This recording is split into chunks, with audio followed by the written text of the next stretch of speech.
ഇന്ന് തന്നെ ഡൗൺലോഡ് ചെയ്യൂ. കാണൂ നിങ്ങളുടെ ഫേവറേറ്റ് ഷോസ്. ശരി അമ്മേ, പക്ഷെ അന്നൊന്നും മനസ്സിലൊരു ഭാരമില്ലായിരുന്നു. ഒരു വിഷമമില്ലാതെ ആകാശത്തേക്ക് നോക്കിയിരിക്കാം. പക്ഷെ ഇപ്പോ അങ്ങനെയല്ലല്ലോ. ഇപ്പൊ എന്താ, ചന്ദ്രൻ അവിടെ ഇവിടെ ഒരുപോലല്ലേ? ചിലപ്പോഴേ ഈ ബെഡിനിടയിൽ എവിടെയെങ്കിലും കേറിയിരിക്കും. ശരി, വേണ്ട വേണ്ട. ഇവിടെ ഒന്നുമില്ല. ഇപ്പൊ തന്നെ തോന്നലൊക്കെ മാറിയോ? എടാ ഇത്രേ ഉള്ളൂ. താനും വന്നേ. No Naveen, no. ഗാഥ, നവീൻ, ഈ ഒരു ദിവസം കൂടെ എന്നോട് ക്ഷമിക്ക. എന്റെ മനസ്സൊന്ന് നേരെയോട്ടെ. നവീൻ, ഞാൻ ടെൻസ്ഡ് ആണ്. എനിക്ക് എന്നെ തന്നെ കൺട്രോൾ ചെയ്യാൻ ഇപ്പൊ പറ്റുന്നില്ല. I am sorry. ഗാഥ,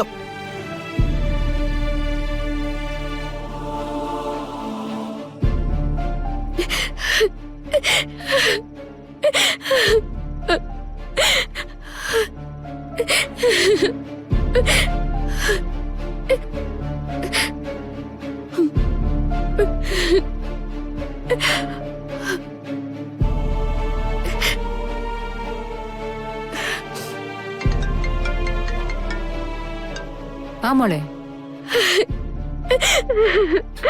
മോളെ എന്തു പറ്റി?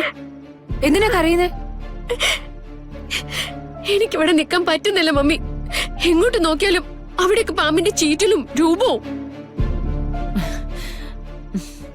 മോളെ, ഞാൻ സുമിത്രയെ വിളിച്ചിരുന്നു.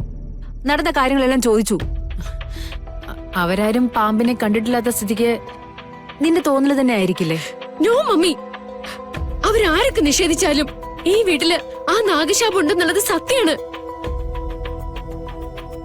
എനിക്ക് നവീന്റെ കൂടെ ആ മുറിയിൽ ഉറങ്ങാൻ പോലും പറ്റുന്നില്ല. ഞാനിപ്പോ വേറെ മുറിയില്ല. എന്തൊക്കെയാ മോളെ ഈ പറയുന്നേ? ഉള്ളിലൊരു പേടി തോന്നിയാലും അത് നവീന്റെ കൂടെ ഇരുന്നല്ലേ നീ പരിഹരിക്കേണ്ടത്? നോ നോ മമ്മി, നവീൻ തൊട്ടരികത്ത് നിൽക്കുമ്പോ എന്റെ ഉള്ളിൽ വിറയ്ക്ക. Now I feel alone. ആരും ഇല്ലാത്തതുപോലെ. മോളെ, മമ്മിക്ക് നിന്റെ കൂടെ അവിടെ വന്ന് നിൽക്കാനായിട്ട് പറ്റില്ല ഇപ്പോ. നീ അല്പമെങ്കിലും സെൽഫ് കോൺഫിഡൻസ് കാണിക്കേ. പിന്നെ ശാപത്തിനെ കുറിച്ചുള്ള പേടി മാറാൻ ഏറ്റവും നല്ലത് ഭക്തിയാ. മനസ്സറിഞ്ഞ് ഭക്തിയോടെ പ്രാർത്ഥിച്ച ഈ ഭയമൊക്കെ മനസ്സിൽ നോടി ഒളിക്കും. കൃഷ്ണ ചെയ്തത് അങ്ങനെയല്ലേ? മരണം തൊട്ടു മുന്നിൽ വന്ന് നിൽക്കുമ്പോഴും ഭക്തിയല്ലേ അവളെ രക്ഷിച്ചത്. എന്ത് പറഞ്ഞാലും മമ്മി പറഞ്ഞ് അവസാനിപ്പിക്കുന്നത് അവളുടെ പേരാ. അവളാണോ എന്റെ റോൾ മോഡൽ? അവളുടെ ഭയം അവസാനിപ്പിച്ചത് ആ ഭക്തി കൊണ്ടാണെങ്കിലേ ആ ഭക്തി എനിക്ക് വേണ്ട. ഞാൻ പറയുന്നതേ റിയാലിറ്റിയാ. അത് എന്റെ വെറും തോന്നലല്ല. അതിന് എന്തെങ്കിലും ഒരു പരിഹാരം ചോദിക്കുമ്പോഴേ അവൾക്കുള്ള മോറൽ സപ്പോർട്ടും കൊണ്ട് ഇറങ്ങിക്കോളും. മോളെ, ഞാൻ പറയുന്നൊന്ന് കേക്ക്. ആദ്യം ഈ വാശിയും വൈരാഗ്യമൊക്കെ ഒന്ന് മനസ്സിൽ നിന്ന് ഉപേക്ഷിക്കുന്നീ. എന്നിട്ട് ഫോൺ വെച്ചോ. ഞാനിനി മമ്മിയെ വിളിക്കുന്നില്ല. മമ്മിയെ വിളിച്ചിട്ട് ഒരു കാര്യമില്ലെന്ന് എനിക്ക് മനസ്സിലായി. മമ്മി അവളെ കുറിച്ച് ഓർത്ത് വിഷമിച്ചിരുന്നു. ഞാൻ ഇവിടെ എങ്ങനെയായാലും മമ്മിക്ക് എന്താ? മോളെ ഗാഥ, മോളെ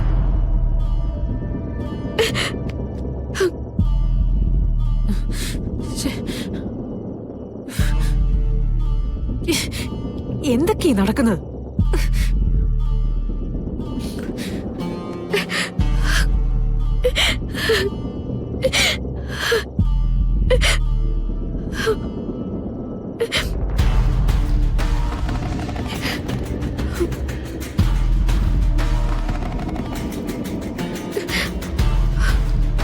എന്താടോ പേടി മാറി?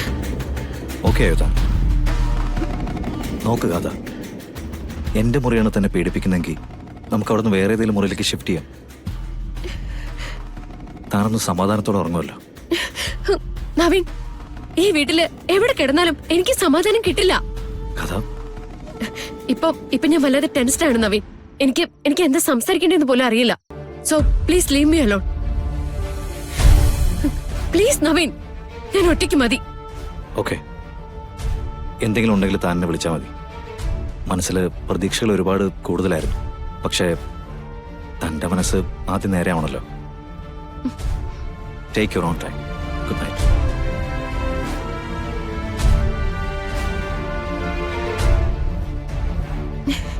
ഛേ.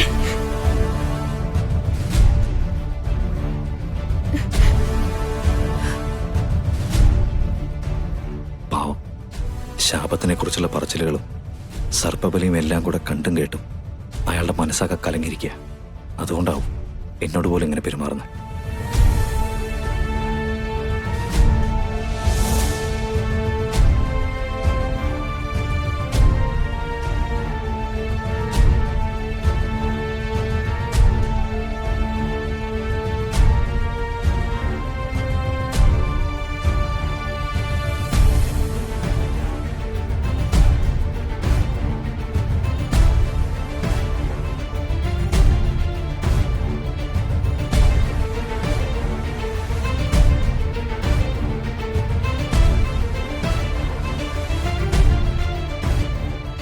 എന്താ മോള് ഇവിടെ വന്ന് നിക്കുന്നേ?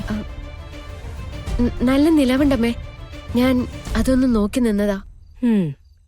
എന്നു മുതലേ ഒറ്റയ്ക്ക് നിന്നെ കാഴ്ച കാണാൻ തുടങ്ങിയത്? കുട്ടനാട്ടിലെ നമ്മുടെ വീടിന്റെ പിന്നാമ്പുറത്ത് നിലാവ് കണ്ടിരിക്കുമ്പോ വാ അമ്മേന്നും പറഞ്ഞ് നീ എന്നെ വിളിക്കുമല്ലോ. ഇപ്പൊ എന്താ വിളിക്കാത്തെ? അമ്മ ഉറങ്ങിക്കോട്ടെ എന്ന് കരുതി. ഓർമ്മയുണ്ടോ നിനക്ക്? നമ്മുടെ നാട്ടില് നിലാമം കണ്ടിരിക്കുമ്പോഴ നമ്മുടെ ജീവിതത്തിലെ ഓരോ കണക്കുകൂട്ടലുകൾ നടത്തുന്നേ. കണക്കുകൂട്ടലെന്ന് പറഞ്ഞാ കൊട്ടാരം വെക്കാനും രാജാക്കന്മാരായി വാഴാനും ഒന്നുമല്ല. നാളത്തെ കഞ്ഞിക്ക് എന്താ വക, അത് തന്നെ കണക്ക് അല്ലേ? ശരി അമ്മേ. പക്ഷെ അന്നൊന്നും മനസ്സിലൊരു ഭാരമില്ലായിരുന്നു. ഒരു വിഷമമില്ലാതെ ആകാശത്തേക്ക് നോക്കിയിരിക്കാം. പക്ഷെ ഇപ്പോ അങ്ങനെയല്ലല്ലോ. ഇപ്പൊ എന്താ, ചന്ദ്രൻ അവിടെ ഇവിടെ ഒരുപോലല്ലേ? പണ്ട് ഹനുമാൻ സൂര്യനെ പിടിക്കാൻ ചാടിയ ഒരു കഥയുണ്ട്. എനിക്കറിയാം, എത്ര തവണ പറഞ്ഞിട്ടുണ്ട് എന്നോട്. അത് ഹനുമാന്റെ കഥ. പക്ഷേ ചന്ദ്രനെ പിടിക്കാൻ ചാടിയ ഒരാളുടെ കഥ എന്റെ കയ്യിലുണ്ട്. ഓർമ്മയുണ്ടോ? ഒരു ദിവസം നിലാവത്തിറങ്ങി നടന്നിട്ട് കായലിന്റെ കരയിൽ ചെന്ന് നിന്നത്. അന്ന് 5 വയസ്സേ ഉള്ളൂ നിനക്ക്. കായലില് ചന്ദ്രനെ കണ്ടപ്പോ ഒരൊറ്റ ചാട്ടം. ഞാൻ മാത്രാണോ? അമ്മയും കൂടെ ചാടിയില്ലേ? പിന്നെ ചാടാണ്ട്. എന്റെ ജീവൻ പോയി ആ കാഴ്ച കണ്ടിട്ട്. വെള്ളത്തിൽ നിന്ന് പൊക്കിയെടുത്തിട്ട് കരയ്ക്ക് കേറണ്ടേ പെണ്ണ്. ചന്ദ്രനെ കിട്ടാണ്ട് വരൂലെന്നും പറഞ്ഞ് കരച്ചിലോടെ കരച്ചില് തന്നെ. അമ്മ അന്ന് എന്നെ തല്ലിയോ? എനിക്ക് ശരിക്കൊന്നും ഓർമ്മയില്ല. തല്ലി. ഓരോ കരച്ചിലിനും കവിളത്ത് മാറി മാറി ഉമ്മ വെച്ചു. അങ്ങനെ പതുക്കെ പതുക്കെ ഉറങ്ങിയത്.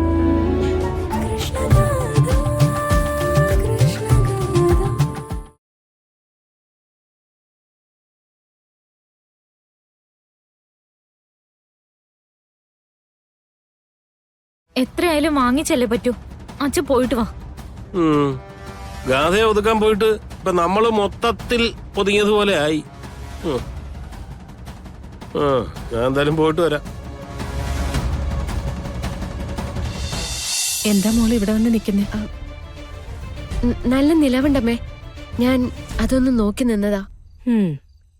എന്നു മുതലേ ഒറ്റയ്ക്ക് നിന്നെ കാഴ്ച കാണാൻ തുടങ്ങിയത്? കുട്ടനാട്ടിലെ നമ്മുടെ വീടിന്റെ പിന്നാമ്പുറത്ത് നിലാവ് കണ്ടിരിക്കുമ്പോ വാ അമ്മേന്നും പറഞ്ഞ് നീ എന്നെ വിളിക്കുമല്ലോ. ഇപ്പൊ എന്താ വിളിക്കാത്തെ? അമ്മ ഉറങ്ങിക്കോട്ടെ എന്ന് കരുതി. ഓർമ്മയുണ്ടോ നിനക്ക്? നമ്മുടെ നാട്ടില് നിലാമം കണ്ടിരിക്കുമ്പോഴ നമ്മുടെ ജീവിതത്തിലെ ഓരോ കണക്കുകൂട്ടലുകൾ നടത്തുന്നേ. കണക്കുകൂട്ടലെന്ന് പറഞ്ഞാ കൊട്ടാരം വെക്കാനും രാജാക്കന്മാരായി വാഴാനും ഒന്നുമല്ല. നാളത്തെ കഞ്ഞിക്ക് എന്താ വക, അത് തന്നെ കണക്ക് അല്ലേ? ശരി അമ്മേ. പക്ഷെ അന്നൊന്നും മനസ്സിലൊരു ഭാരമില്ലായിരുന്നു. ഒരു വിഷമമില്ലാതെ ആകാശത്തേക്ക് നോക്കിയിരിക്കാം. പക്ഷെ ഇപ്പോ അങ്ങനെയല്ലല്ലോ. ഇപ്പൊ എന്താ, ചന്ദ്രൻ അവിടെ ഇവിടെ ഒരുപോലല്ലേ? പണ്ട് ഹനുമാൻ സൂര്യനെ പിടിക്കാൻ ചാടിയ ഒരു കഥയുണ്ട്. എനിക്കറിയാം, എത്ര തവണ പറഞ്ഞിട്ടുണ്ട് എന്നോട്. അത് ഹനുമാന്റെ കഥ. പക്ഷേ ചന്ദ്രനെ പിടിക്കാൻ ചാടിയ ഒരാളുടെ കഥ എന്റെ കയ്യിലുണ്ട്. ഓർമ്മയുണ്ടോ? ഒരു ദിവസം നിലാവത്തിറങ്ങി നടന്നിട്ട് കായലിന്റെ കരയിൽ ചെന്ന് നിന്നത്. അന്ന് 5 വയസ്സേ ഉള്ളൂ നിനക്ക്. കായലില് ചന്ദ്രനെ കണ്ടപ്പോ ഒരൊറ്റ ചാട്ടം. ഞാൻ മാത്രാണോ? അമ്മയും കൂടെ ചാടിയില്ലേ? പിന്നെ ചാടാണ്ട്. ഓ, എന്റെ ജീവൻ പോയി ആ കാഴ്ച കണ്ടിട്ട്. വെള്ളത്തിൽ നിന്ന് പൊക്കിയെടുത്തിട്ട് കരയ്ക്ക് കേറണ്ടേ പെണ്ണ്. ചന്ദ്രനെ കിട്ടാണ്ട് വരൂലെന്നും പറഞ്ഞ് കരച്ചിലോടെ കരച്ചില് തന്നെ. അമ്മ അന്ന് എന്നെ തല്ലിയോ? എനിക്ക് ശരിക്കൊന്നും ഓർമ്മയില്ല. തല്ലി. ഓരോ കരച്ചിലിനും കവിളത്ത് മാറി മാറി ഉമ്മ വെച്ചു. അങ്ങനെ പതുക്കെ പതുക്കെ ഉറങ്ങിയത്. പിറ്റേ ദിവസം രാവിലെ എഴുന്നേറ്റപ്പോഴും ആ പല്ലവി വിട്ടിട്ടില്ലായിരുന്നു. ഇന്ന് രാത്രിയും ചന്ദ്രൻ വരും, ഞാൻ ചാടുമെന്നൊക്കെ പറഞ്ഞു.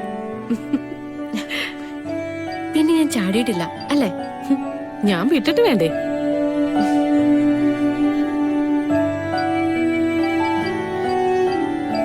അന്ന് ഒരിക്കലും കിട്ടാത്ത ചന്ദ്രനെ കണ്ടു മോഹിച്ചു. ഇന്ന് ഒരിക്കലും കിട്ടാത്ത വേറെ ചിലതും. അമ്മയ്ക്കെന്നും ബുദ്ധിമുട്ട് തന്നെ അല്ലേ? അതൊക്കെ ഒന്ന് മറക്കാൻ വേണ്ടിയല്ലേ ഇവിടെ വന്ന് നിൽക്കുന്നത്. ഇനിയിപ്പോ അതൊന്നും പറയാൻ നിൽക്കണ്ട. ആ ഗോപാലിനോട് വേണമെങ്കിൽ ഇവിടെ അടുത്ത് കുളമോ കായലോ വല്ലതും ഉണ്ടോന്ന് ചോദിക്കാം. എന്തിന്? പോയി നോക്കിയാലോ, ചാടാലോ. ഒന്ന് മിണ്ടാതിരുന്നേ അമ്മേ. അന്ന് കായലിൽ ചാടിയപ്പോ നടന്നതുപോലെ ഇപ്പൊ ഈ മുഖത്ത് കാണുന്ന സന്തോഷത്തിന് അമ്മയൊന്ന് തരാൻ കേട്ടോ.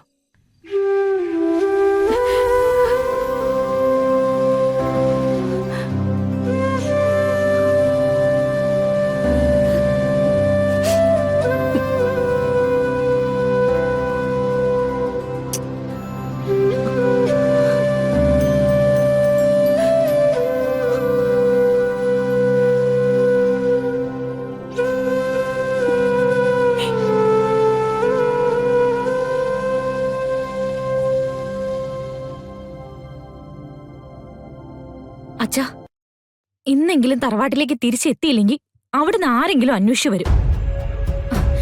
എങ്ങനെയെങ്കിലും നമ്മളെ കണ്ടുപിടിക്കുകയും ചെയ്യും. ഇതിപ്പോ ഡിസ്ചാർജ് ആവാതെ പോകാൻ പറ്റുമോ? ആ ഡോക്ടറോട് ഓരോന്നായി നമ്മുടെ തറവാട്ടിലെ കാര്യങ്ങൾ പറഞ്ഞപ്പോ തന്നെ അവർക്ക് ദേഷ്യം തോന്നിയിട്ടുണ്ട്. അയ്യോ, എനിക്ക് പേടിയായിട്ട് വയ്യ.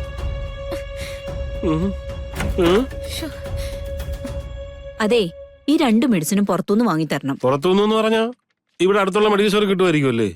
ഇത് കുറച്ച് റയർ മെഡിസിനാ. ഇത് ഇവിടെങ്ങും ഇല്ലെന്നാ തോന്നേ. പിന്നെ ഞങ്ങൾ എന്ത് ചെയ്യും സിസ്റ്ററെ? ഇവിടെ അടുത്തെവിടെയെങ്കിലും കിട്ടുന്ന മരുന്ന് കുറിച്ചാ പോരെ? ഇവിടുന്ന് കിട്ടുന്ന മരുന്ന് മാത്രം കഴിച്ചാ ഭാര്യയുടെ അസുഖം മാറുമോ? അവർ രക്ഷപ്പെടണ്ടേ?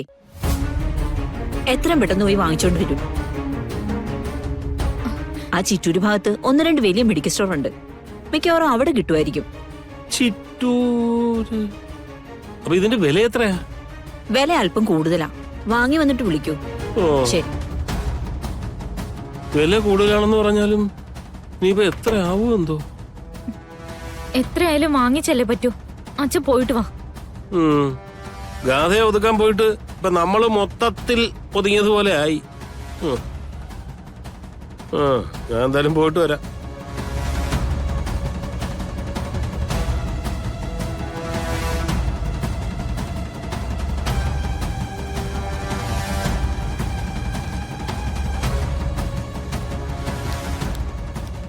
മോളെ, കടല.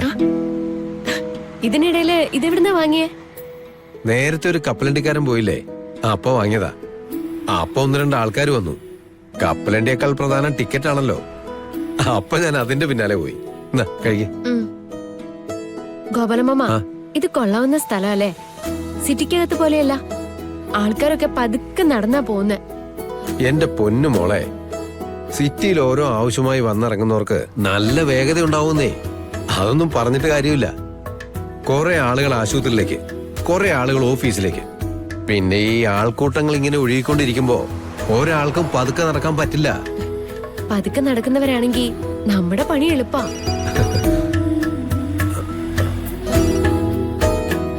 ഹലോ രമേശ, എടാ ഞാനിപ്പോ ചിറ്റൂര് നിൽക്കുക. ഇവിടുന്ന് ഞാനൊരു ഉച്ചയാകുമ്പോ വീട്ടിലെത്തും. അപ്പൊ കാണാം. ഓ ഇത് അയാളല്ലേ ആ രമേശൻ? ആ അതെ മോളെ. ഈ ഇടപാട് ഇതുവരെ തീർന്നില്ല അല്ലേ? എന്റെ പൊന്നു മോളെ, ഈ ചൂണ്ടയിൽ ഇര കോർത്തിട്ട് നമ്മൾ കായലിലേക്ക് ഇടില്ലേ, എന്നിട്ട് ഇടയ്ക്കിടയ്ക്ക് എന്തിനാ നമ്മളത് തട്ടി അനക്കി നിർത്തുന്നത്? അത് കാണുന്ന മീനിന് ഒരു വാശി കാരണം അത് തിന്നാൻ തോന്നണം. ഏകദേശം പലിശക്കാരുടെ അവസ്ഥ അത് തന്നെയാ. നമ്മൾ ചോദിക്കുമ്പോ ഒരു കാരണവശാലും അവര് തരില്ല. എന്നാല് അവരുടെ ഈ കാശുണ്ടെന്ന് നമുക്ക് അറിയുകയും ചെയ്യാം. നമുക്ക് ആവശ്യങ്ങളൊക്കെ വരുമ്പോ അവര് നമ്മളെ കൊതിപ്പിച്ച് അങ്ങോട്ടും ഇങ്ങോട്ടും ഇങ്ങനെ നടത്തും. എന്നിട്ട് ചോദിച്ചാ നാളെ നാളെ എന്ന് പറഞ്ഞുകൊണ്ടിരിക്കും. അവസാനം കൊങ്ങി വിഴുങ്ങി തൊണ്ടയിലൊരു കുരുങ്ങലും.